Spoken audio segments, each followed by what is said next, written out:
Today is the start of our week 2 in our Lazada Seller Beginner's Guide series, and the topic for the whole week is about content. The content covers how to write product name and descriptions effectively, how to list your products through manual upload, and how to use Lorikit tool. So ang pinaka-first topic natin sa ating week 2, we're going to learn how to write a product name effectively. If you want to know how, don't forget to thumbs up this video and keep on watching.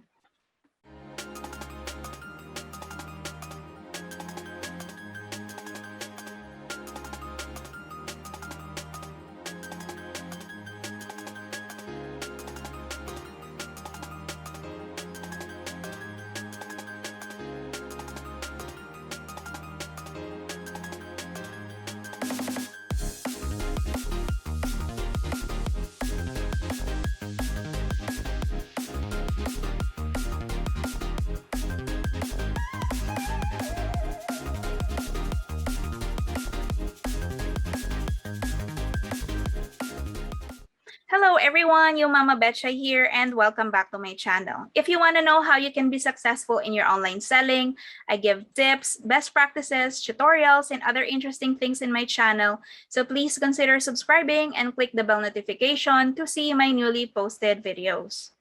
E-commerce entrepreneurs or online sellers like us need so much more than a picture and description po in order to sell our products sa Lazada platform. Sa dami na nagbebenta online, especially nitong pandemic, consumers are evolving with high expectations from us sellers.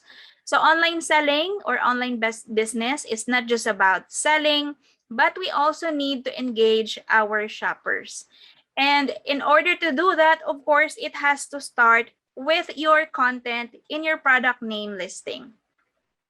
Your product name is the face of your product. It needs to capture your essence, yung value, and what makes you different from the competition. So it should be the most unique yet relatable thing about your product.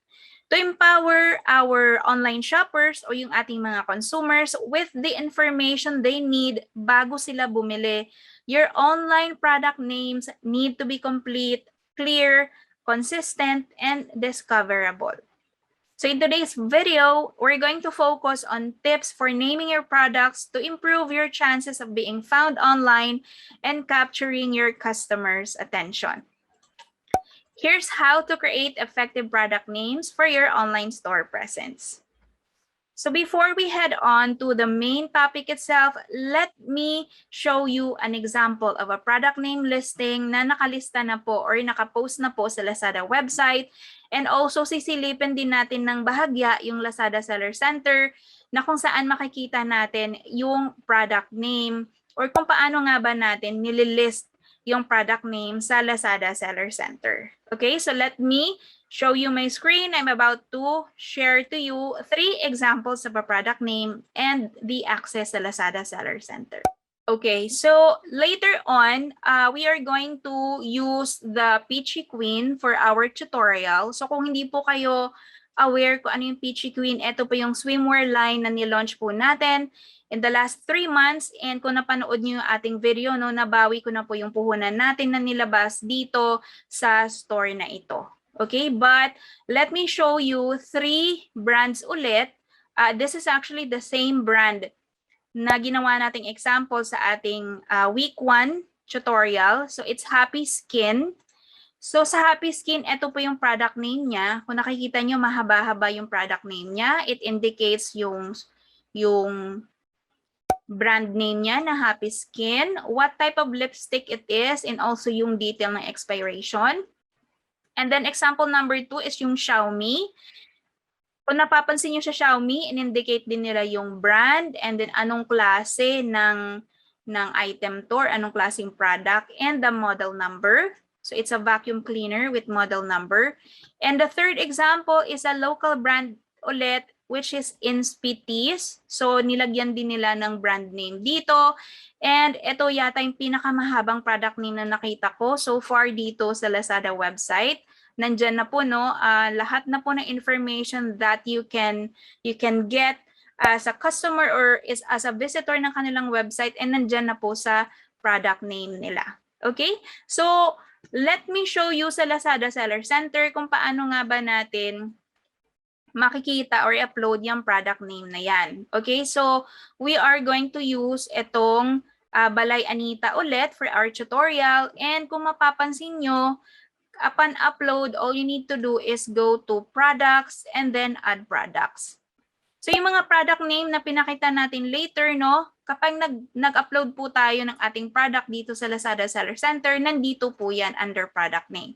So whatever you indicate dito sa product name na yan, magre-reflect yan kapag na-live na sa Lazada website, dito po yan. And by the way, I'm using a desktop again for our tutorial. But if you're using a mobile, then that is okay. You are going to see the same details, yung product name niya. Okay, so ito po yung product name. Diyan po natin isusulat yan. And also, I would like to highlight itong 255 characters. Ito lang po yung number of characters na allowed sa pag-name po ng inyong products. Okay, and then, so let me stop sharing my screen right now.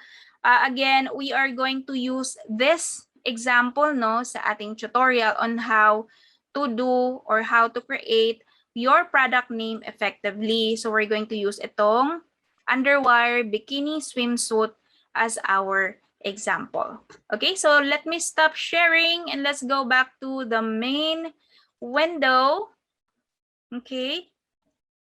Ayan, so I think this tutorial today will be a bit shorter compared sa ating previous tutorials, but let's move on to creating effective product names for your online store presence.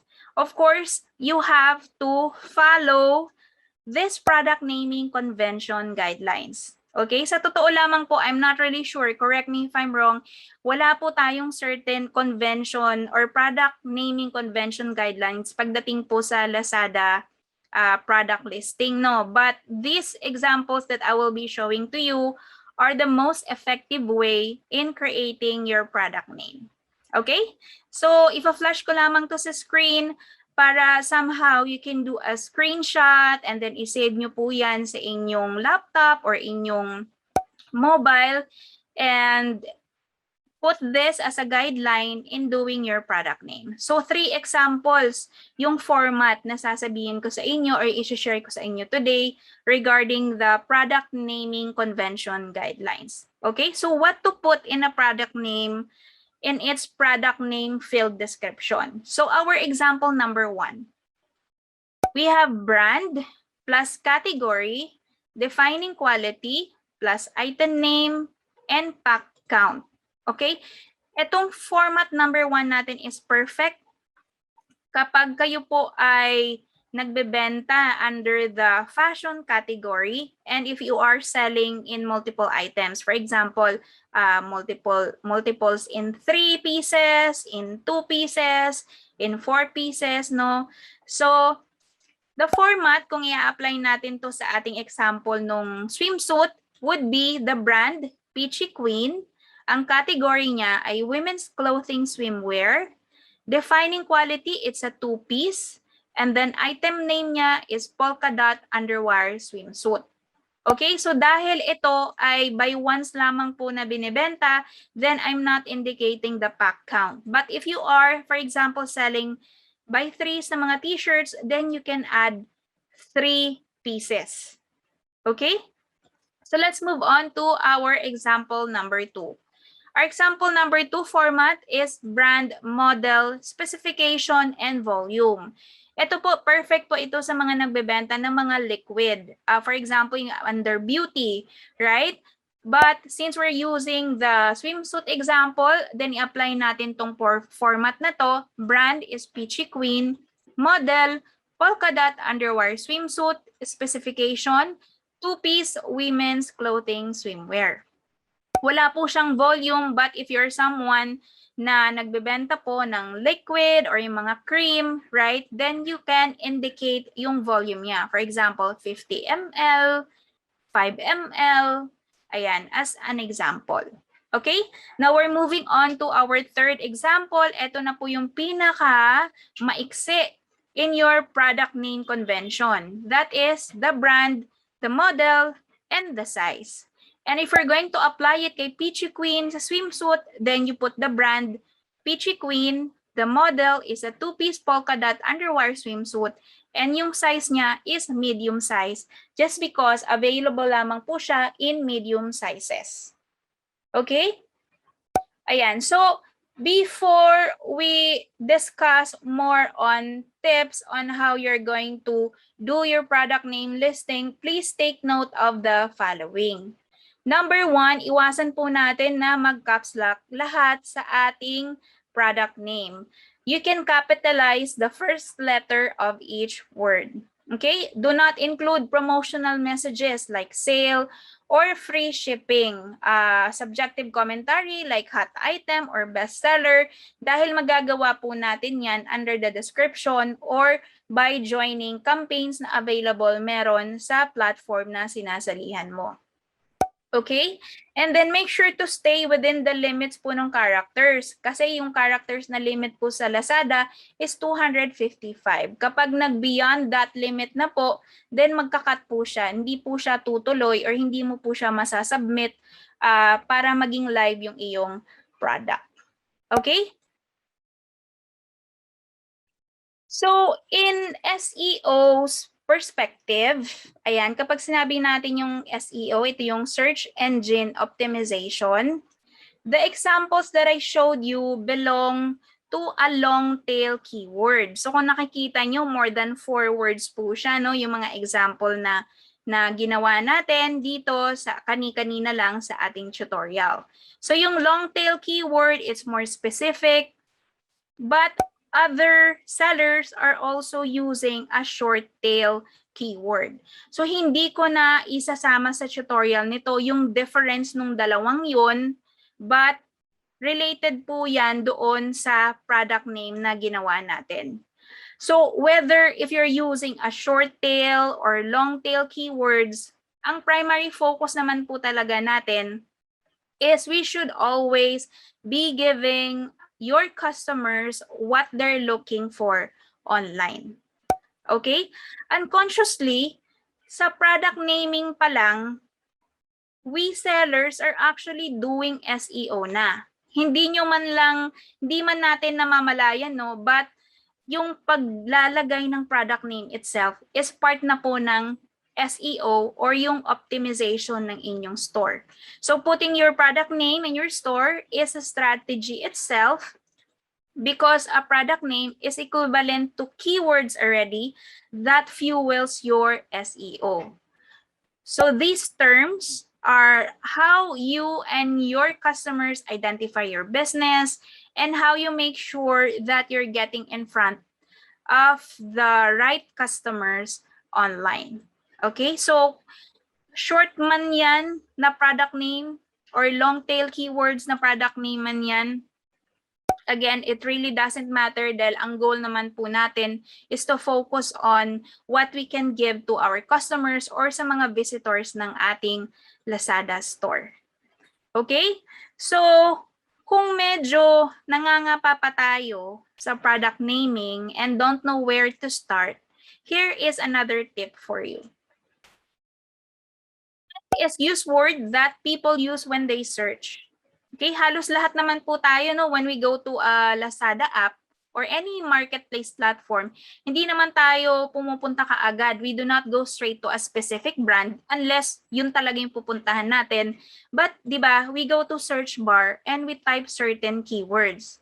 So, halimbawa, if we are looking for pajamas, then pupunta tayo sa search bar ni Lazada app, no? And then we type pajamas in the search bar, and then magsuscroll tayo from there looking for best deals, looking for best pajamas that we have in the online market. So, to have the best chance of your products being discovered by customers, name your product using words that people will most likely use kapag nagsisearch nila. So, kumbaga tayo mga sellers have a searcher's mindset. So, ilagay po natin yan. Have a searcher's mindset. So, ano ang meron sa searcher's mindset? So, ang searcher's mindset, they use generic words. They don't remember your brand. They don't remember your product name, but they use generic words. And, of course, as a searchy or yung visitor na nagsasearch sa Lazada app or kung ano pang platform yan, we tend to type few words as much as possible, di ba? Nag-a-avoid tayo ng extra effort na habaan pa yung mga keyword na yan. Particularly if tayo ay gumagamit ng mobile device. Okay? So make sure that your product names include straightforward words that a shopper or visitor would use to describe your product.